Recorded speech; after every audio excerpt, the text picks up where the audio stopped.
Okay, I want to show you how to put a workbench caster onto your wheel. So I have my wheel set up on its edge. I have it propped up on the back so that it doesn't tip over. This is a Brent. It's pretty sturdy. I mean, it's not really going to go anywhere just sitting up like this. But I want to show you the pack comes with everything you need for 4 casters. Of course, we don't need 4 casters. We only need 3. So what you're going to do first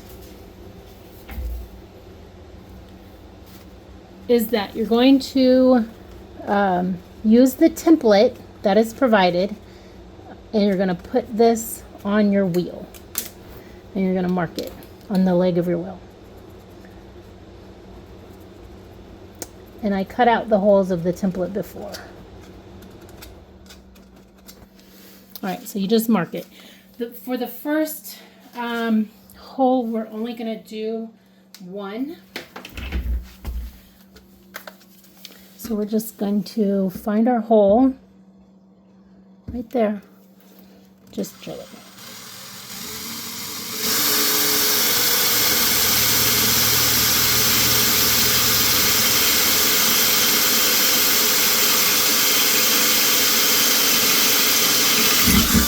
All right, so it goes through pretty quick. Now, my wheel is too short for me, so I put these PVC couplings on my wheel to make it just a bit taller because I'm pretty tall. So the next thing you're going to do is you're going to get your pieces and get them assembled. There's 2 bolts that go through the pieces. The curve part here, this curved part is going to go towards the ground when you put it on there. So you're going to put the short piece first.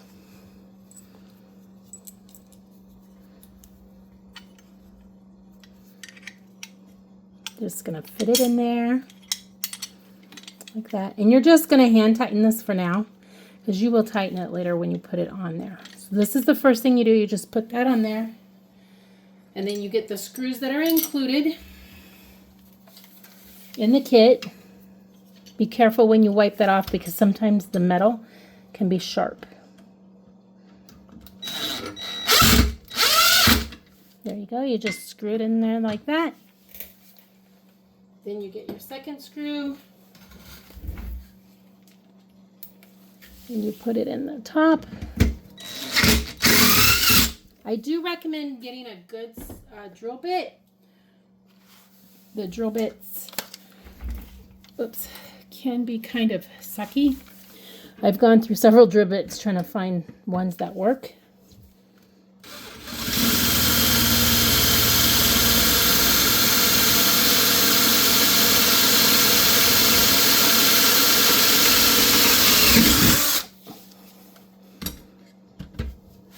And if you can see, I'm kind of going at an angle.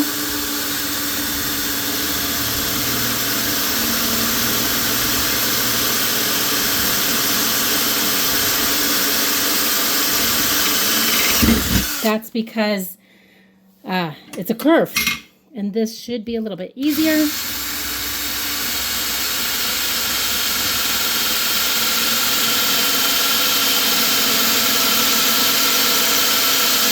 Oops. Dang it. Don't do that.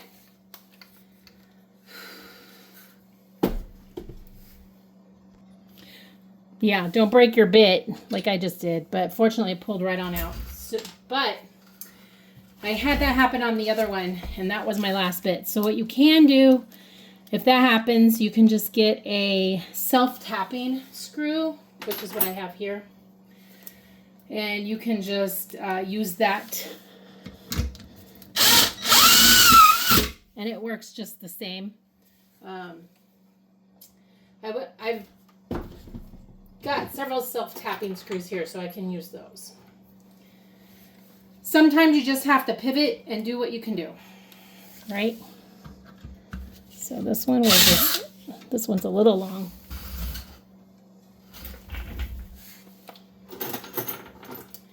You just got to do what you can do because sometimes things happen.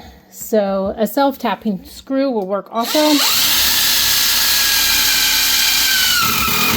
There you go. Now I'm going to take that out and put the regular screw in. Just so it'll be a little bit.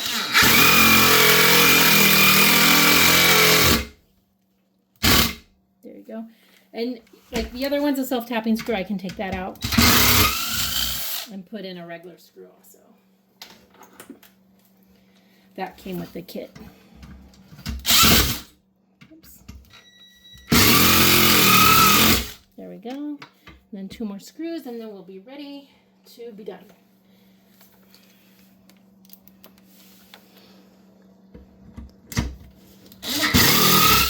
I'm just glad I got all of the holes drilled before I broke the, or most of the holes drilled before I broke the drill bit.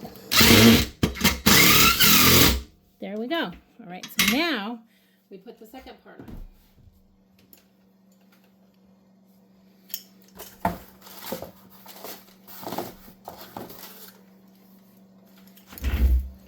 The second part is the wheel, and you're just going to screw this on hand tight.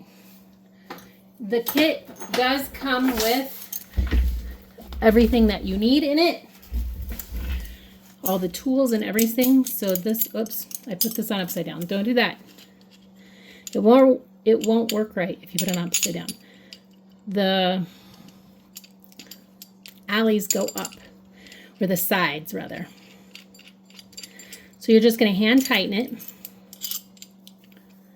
You're going to put this like that. And then you're going to take this and just tighten it. It's kind of hard to do one person, and I'm trying to videotape it too, so that makes it harder. But I'm putting everything in my studio on casters and wheels. And this makes it infinitely easier to clean. And then the last thing you want to do is just install your bolt into, if you can see it, there we go.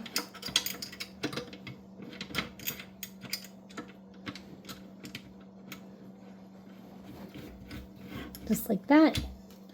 And then you'll use your same tools that was provided, and you'll just tighten it up. The only tricky part is your wheel is heavy. It weighs about 100 pounds.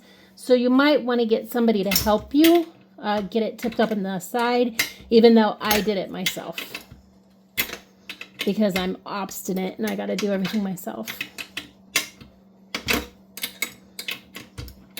You just want to get that nice and snug on there.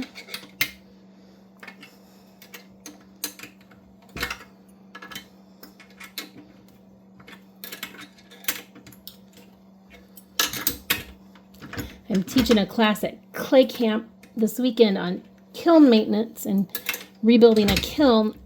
And so I wanted to get this done before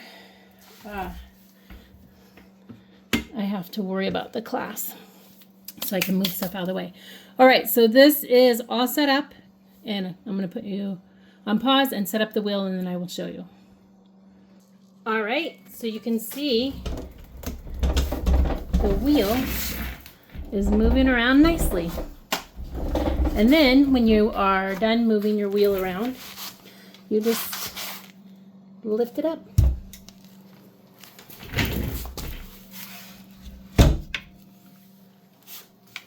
And there you go. That's how you do it.